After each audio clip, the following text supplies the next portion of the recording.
sang akut pemten idin inkil introy umpi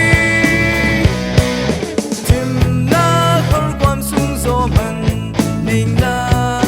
kati lo boy pa kan nen a akum kwain umpi miswal kan ning tena itu di iswal di keslai changala ko inlai na khi uni nau asumi tu na khi na ke ko na ke na tau men lai kan changi tu la cha boy su long amarong kan changa ko tu nak lam tin si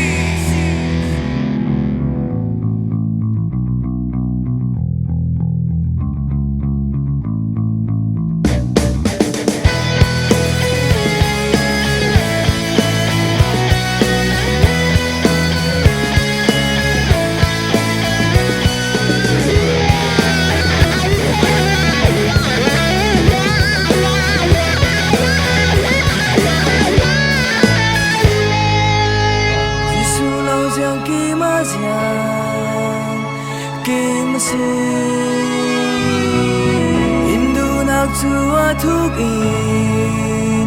asa lấy tuôn phim nagi thấy bạn silo